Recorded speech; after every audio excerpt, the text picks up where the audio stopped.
Estamos en Venga lo que venga, como siempre digo, comprometidos con el interés superior del niño, y en cada programa insistimos mucho con visibilizar diferentes problemáticas y dramas que suceden en el ámbito judicial. Y en este caso, y por segunda vez, estamos con el honor de recibir a Roberto Villalobos Atlas, que él está en Buenos Aires, y vamos a conversar sobre este tema. ¿Cómo estás, Roberto? Buenas tardes, Alejandro. Un saludo para vos y toda tu audiencia. Bueno, muchísimas gracias porque fue así rápido a la mañana. La verdad no iba a venir a hacer el programa porque estaba medio enfermito, pachucho, pero me reinventé. Y acá estamos y te agradezco mucho tu segunda presencia acá en Venga lo que venga. Y te voy a pedir que te presentes a vos mismo, como quieras, lo que haces, dónde estás, lo que vos quieras. Bueno, yo soy abogado en derechos humanos y estoy en lo que refiere a la niñez y adolescencia, soy diplomado en los derechos del niño, en abogado del niño y en violencia familiar. Buenísimo.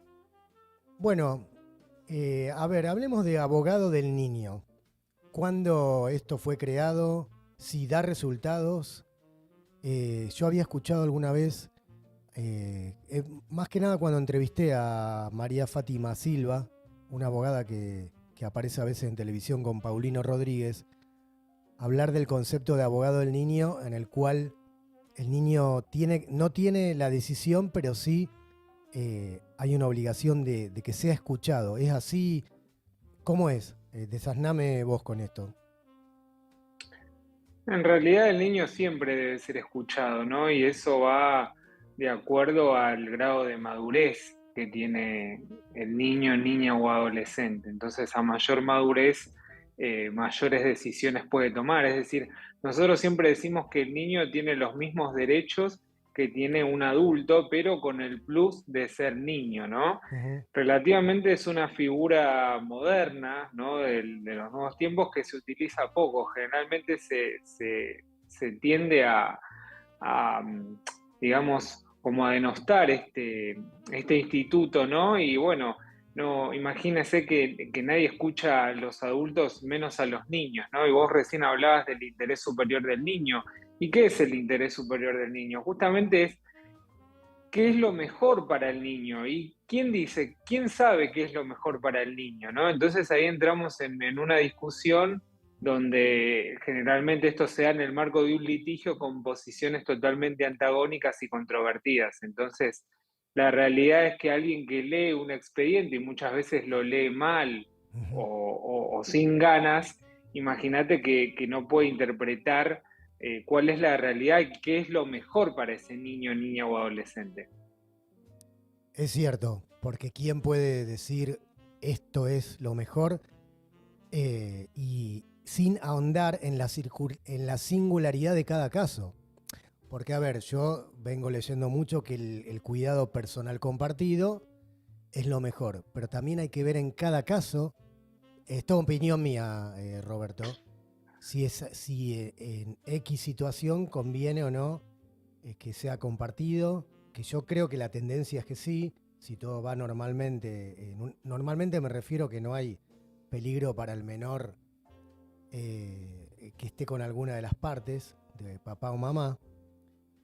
Pero bueno, este, coincido contigo en eso. Lo que te... Además, vos Dale. fijate que el ABC, o sea, el pilar de lo que es el interés superior del niño, se relaciona directamente con el caso concreto, ¿no? Acá creen que hay una fórmula matemática, ¿no? Como de una bebida conocida, donde es así para todos y todo aplica de la misma forma y de la misma manera. Y realmente no es así. O sea, cada familia es un mundo, cada caso es un mundo. Entonces, analizar el caso concreto, acá no hay una fórmula matemática, y mucho menos cuando estamos hablando de ciertas vulnerabilidades que tienen estos niños, ¿no? Ujú. Por ejemplo, casualmente ahora tengo un caso donde han raptado a un niño de 6 meses de vida, o sea, que se alimentaba por leche materna y quien lo rapta es uno de los parientes, no es ni la madre ni el padre. Ahora, es un hecho realmente de extrema vulnerabilidad donde la justicia tiene que actuar. Y vos fijate que los escritos que uno presenta Mm, los despachan, digamos, o sea, sin respetar lo que es la celeridad procesal, más con la extrema vulnerabilidad que reviste la situación, claro. y encima lo hacen mal. Entonces, uno tiene que andar presentando recursos tras recursos, o sea, es algo realmente gravísimo. Acá no se toma dimensión de qué estamos hablando, ¿no? Estamos hablando de un niño que no está ni con su madre ni con su padre y que está sustraído de forma ilegal. ¿Y qué? Pero, ¿pariente de qué lado? Es una situación compleja, es la abuela materna quien lo raptó. Ahora, después lo peor es que en el devenir del expediente, la justicia después convalida ese rapto, pero originalmente fue ilegal y está reconocido expresamente esa sustracción ilegal. Claro. Entonces, realmente acá no se toma dimensión de la situación. Entonces, uno presenta escritos y lo proveen mal, lo despachan en cualquier fecha. Entonces, esto cada vez va siendo peor. ¿Y qué va a pasar? Lamentablemente, esa madre que amamantaba a ese bebé va a terminar con la galaxia materna, ¿no? Porque ahora el bebé, imagínate que se debe estar alimentando con fórmulas. Claro. Entonces, es como muy complejo porque hay varias aristas en esta sustracción, ¿no? Ujú. Qué desesperante para esa mamá, me imagino, que te va a consultar esta situación y bueno, sobre todo para el niño, porque tengo acá un libro de Laura Gutman, no sé si la ubicás, es una mujer que habla mucho de la civilización niñocéntrica. Ella plantea que tenemos que centrarnos en los niños y que la crianza amorosa puede salvar a la humanidad. Bueno, tiene todo un desarrollo este libro que lo acabo de mostrar en la cámara, donde habla de lo fundamental que es la leche materna. O sea, me quedé varado en este caso, ¿viste? Porque la realidad supera la ficción. Si vos me preguntabas, Alejandro, crea un caso que, no sé, para la ficción ni se me hubiera ocurrido que esto podía pasar así.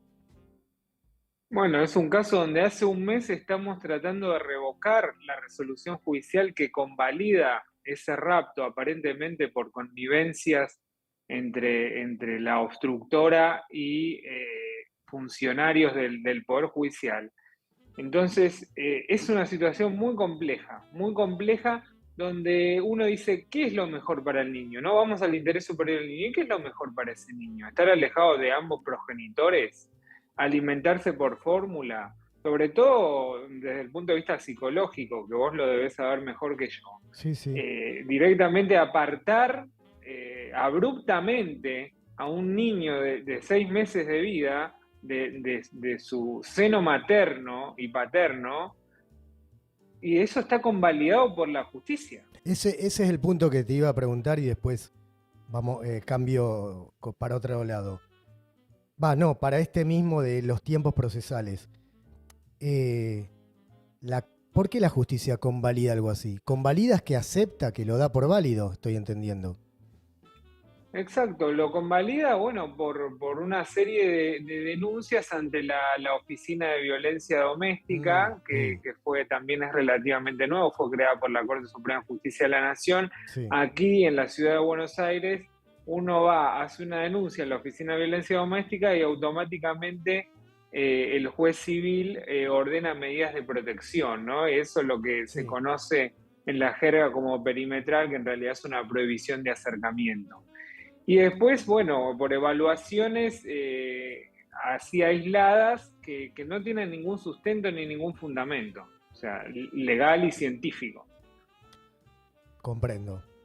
Iba al tema de los tiempos procesales, presentaciones de escritos que se despachan mal, fuera de tiempo y de forma. ¿Qué es lo que falla ahí y cómo se podría remediar? Porque pasa en la mayoría de los juzgados de familia del país. ¿Por qué se da esta situación tan burocrática, tan descoordinada? No solo en los juzgados de familia, sino pasa en todo el orden y en todo el sistema judicial, ¿no? Y yendo fuera de lo judicial también sucede lo mismo, porque yo creo que hay una desidia generalizada donde cada uno acá hace lo que quiere sin importarle nada al otro, o sea, el otro no importa. Entonces cada uno le molesta trabajar, le molesta hacer las cosas bien, ¿no? A conciencia, no cumplen con las leyes, por eso uno dice, no, ¿de qué manera resolvemos esto? A ver, todo muy lindo, hay 25.000 proyectos de ley modernas, inclusivas. Ahora, ¿por qué no empezamos cumpliendo las leyes que hay, que existen y que están vigentes? ¿No? Yo creo que si cumplimos un 60-70% de las leyes que están vigentes, esto se resuelve de forma categórica. Lo que pasa es que ni siquiera nadie cumple las leyes, ¿no? Hay una desidia generalizada donde cada uno hace lo que quiere, nadie lo controla, no hay penalidades.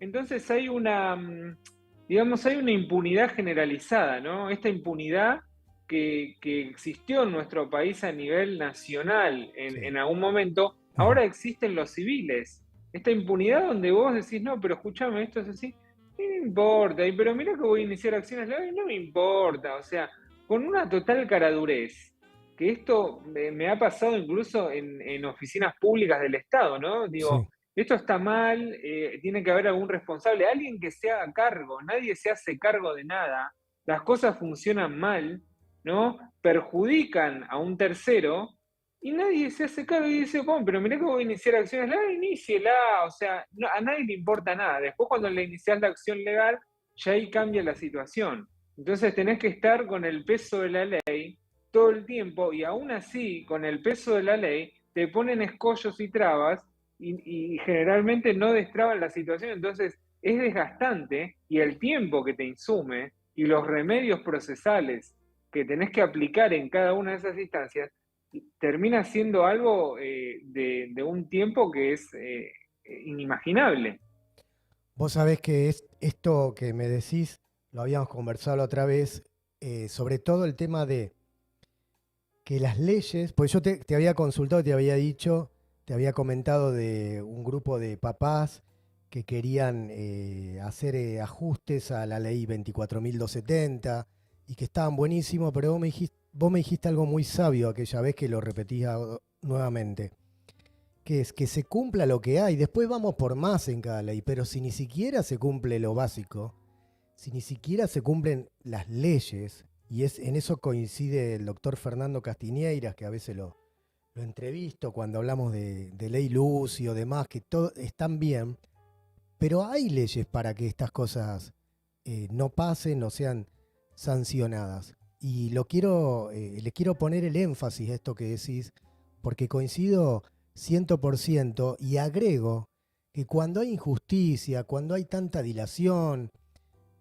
sea del tema que se trate, de un mal servicio de un celular, de algo que hay que cobrar en un embargo, lo que fuera, y más hablando del interés superior del niño, genera mucha frustración, indignación, impotencia, y luego, si las personas no tenemos los patitos en fila y sabemos calmar nuestras emociones y gestionarlas, pueden terminar en relatos salvajes, mal, y después se termina hablando de la violencia que hay y demás, y esto y lo otro, que termina siendo síntoma de lo subyacente, que es el mal funcionamiento de las instituciones, como señala Natalia Bolosín, una colega tuya que escribió La máquina de la corrupción, un libro muy bonito. Perdón, fui medio largo, pero quiero tu reflexión al respecto.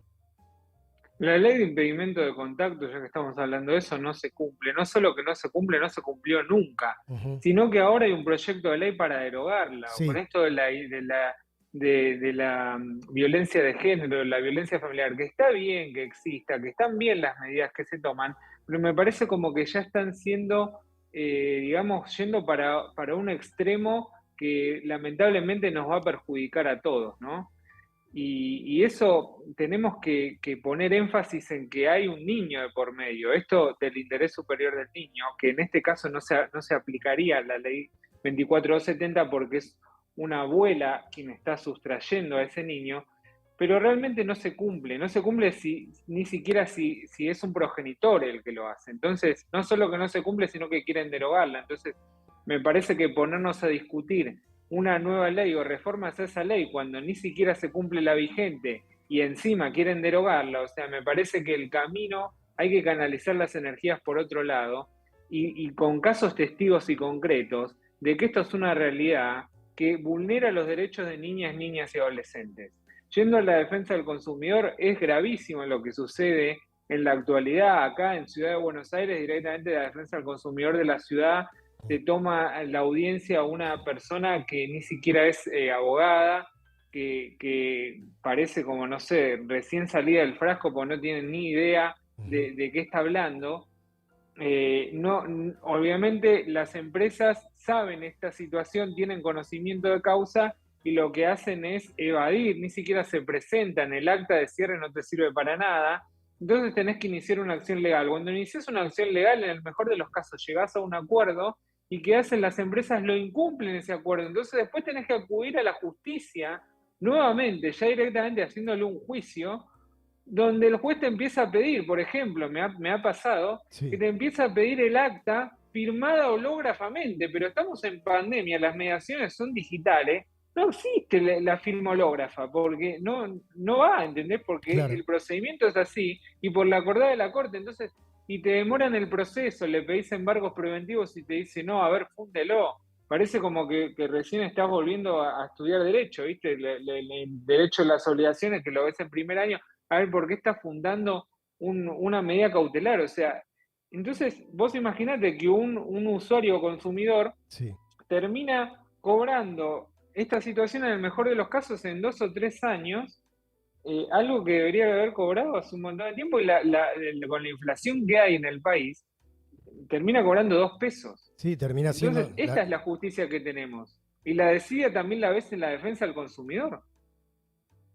No, no, terrible. Terrible, genera mucha impotencia.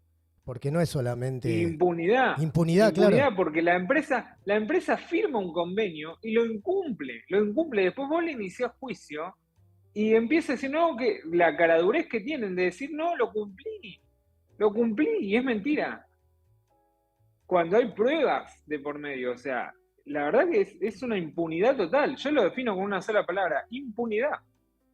Sí, sí, la palabra es impunidad. Vos sabés que como psicólogo, eh, que me especialicé, una de las especialidades es orientación vocacional, y siguiendo a una autora que se llama Claudia Messing, ella habla de las nuevas sintomatologías vocacionales, que es, por ejemplo, falta de motivación y compromiso con los aprendizajes, fobia al aprendizaje. Estamos hablando de jóvenes y adolescentes que abandonan sus proyectos.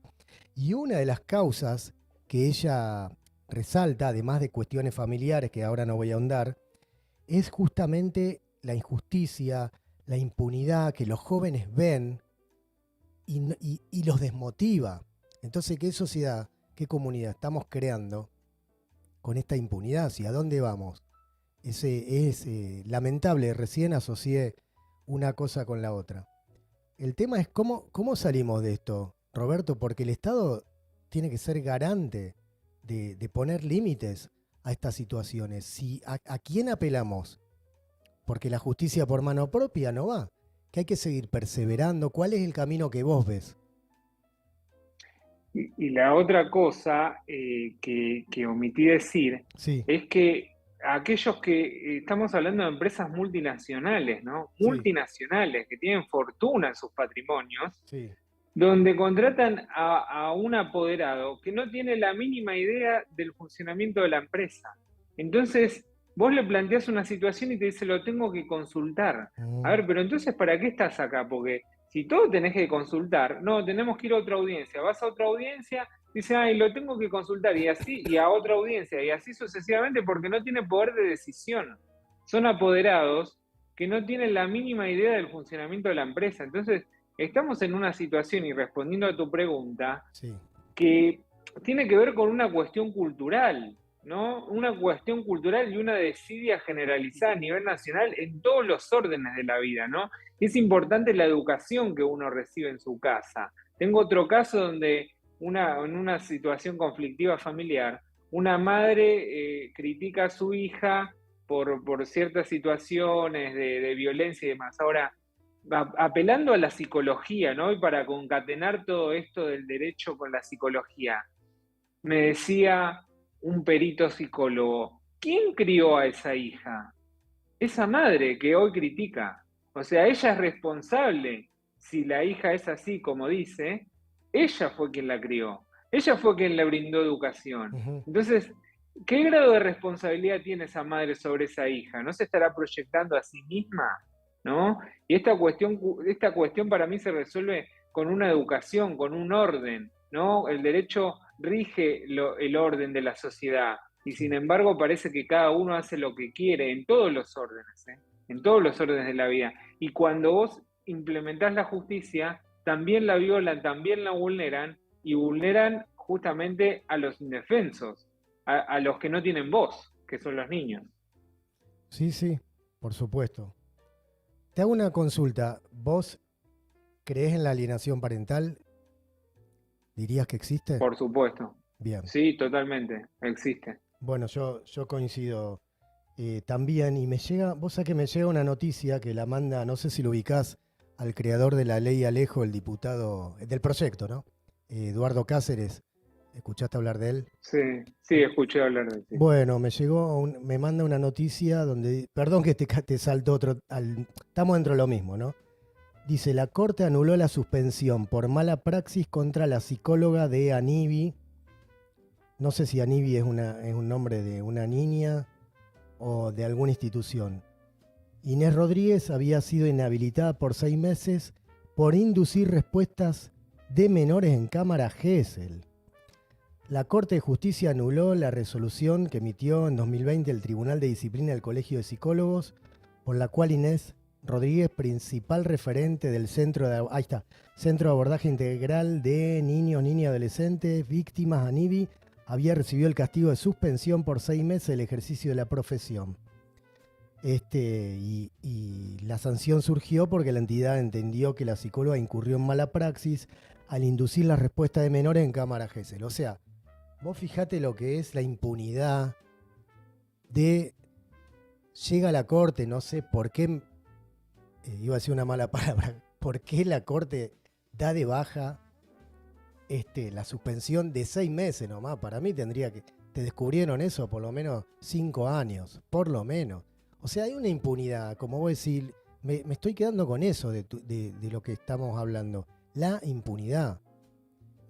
Y vos estás hablando de un caso que llega a la Corte. Vos sabés que esto se multiplica por miles y Ujú, millones, ujú, ¿no? De estos casos de alienación parental que existen, porque en los divorcios conflictivos, 1 de cada 3 niños de esos matrimonios o esas parejas termina obstruido el vínculo con su progenitor no conviviente, ¿no? ujú. Y el progenitor conviviente se encarga de programarle en su conciencia que el otro progenitor es malo, que no lo quiere, que lo odia, ¿no? Que lo detesta, no sé, de las peores aberraciones que puede hacer una persona y de las peores bajezas humanas que existen. Sí, Y ese niño crece con un montón de patologías psicológicas que son irreversibles.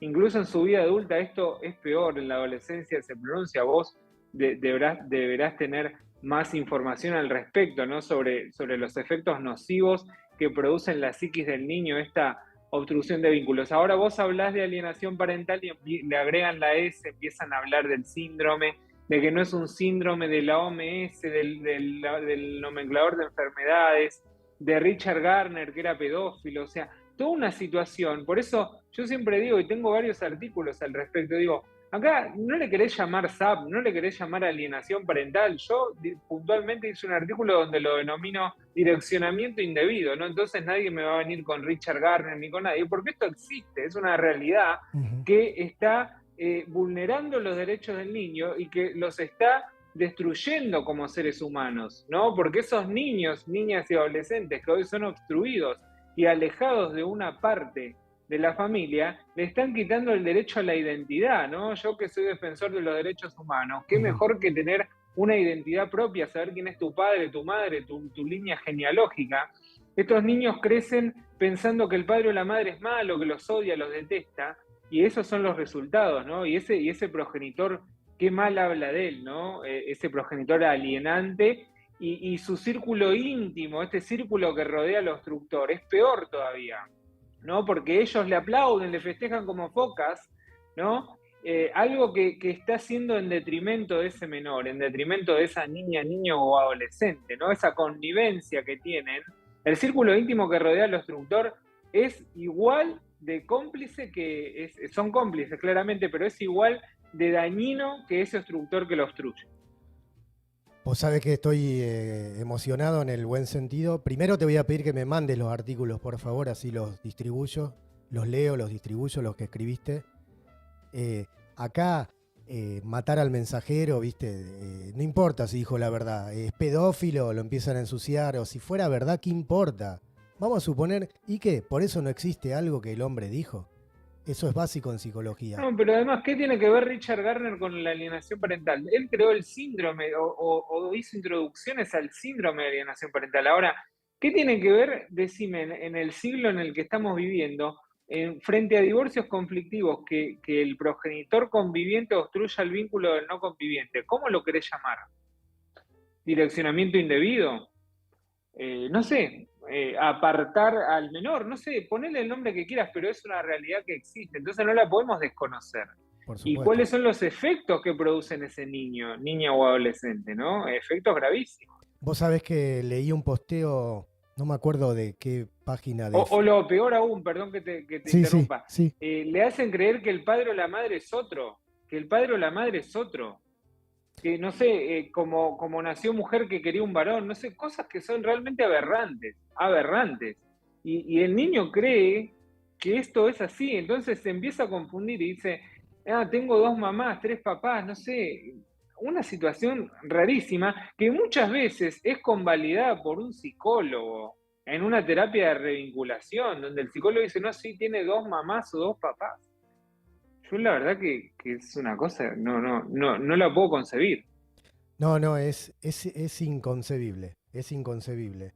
Respecto a los daños psicológicos, el otro día leía en una página de Facebook, no recuerdo cuál, creo que llama Entre los Dos, de un abogado que contaba que se encontró después de muchos años con un niño que él había tenido el caso por obstrucción y le cuenta a este niño ya después de varios años que venía el psiquiatra, que está medicado, que no sale adelante. Esto por hablando de los daños irreversibles, que a mí me toca atender y lo que voy a tener que atender en el futuro, porque el primer daño es a la estima, al desarrollo armónico del sí mismo, totalmente vulnerado, deteriorado, porque las creencias que se empiezan a instalar es, no soy querible, no soy valioso, soy una vergüenza, estoy en peligro. Y si bien hay terapias de avanzada que yo las aplico y demás, hay que remar mucho, porque llegan en terapia intensiva. Es terrible. Así Yo que les aconsejo que vayan a terapia esos progenitores o instructores, ¿no? Porque, y todo el círculo vicioso que rodea a ese instructor también, porque vos fijate que hay un factor denominador, que tienen en común todos, que es que de niños ellos han sufrido violencia, han sufrido obstrucciones de vínculo, no tienen claro quién es el padre, quién es la madre, o tienen algún tipo de conflicto con su padre o su madre biológico. Entonces lo que hacen es repetir la historia y obstruyen el vínculo a su descendiente, y esos cómplices de ese obstructor, no hablo de compañeros de trabajo, de club, de estudio, también tienen la misma patología. Entonces, apelando a este interrogante que tuvimos al inicio de esta entrevista, digo, ¿cómo podemos mejorar? sí, Yo creo que el primer paso es ir a terapia, ¿no? Y tratar de trabajar aquello que no pudimos digerir nunca en la vida. es verdad. Bueno, se nos termina el tiempo, da para seguir un montón.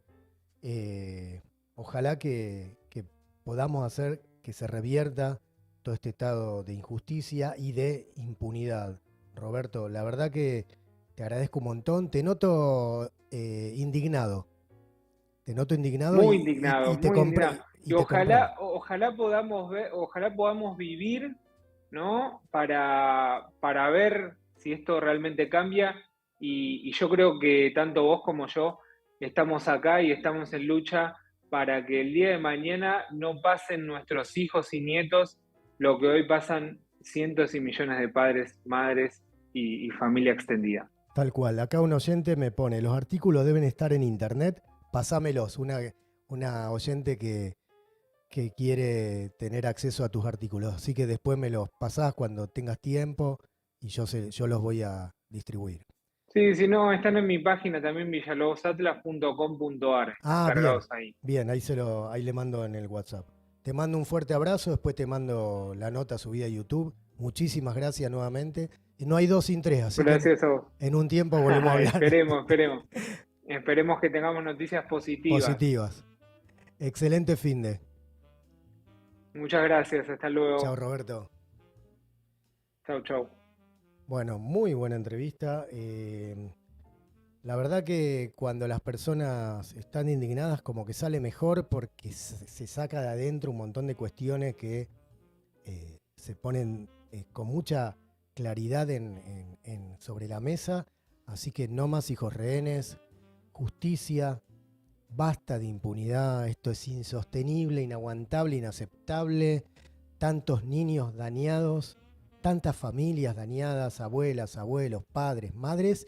Y dijo algo muy interesante, Roberto, el tema del entorno del obstructor u obstructora, que es cómplice de eso, porque después decimos, ¿y por qué me pasó a mí? Porque miraste para el costado cuando le pasaba a otro, porque no le dijiste a tu amiga, a tu hija, a tu sobrina, o sea, el vínculo que tengas con el obstructor, obstructora, que estaba haciendo mal y dañando a un niño y le aplaudiste la acción y le compraste la historia de víctima, cuando es todo al revés, es victimario. Seguimos luego en Venga lo que venga.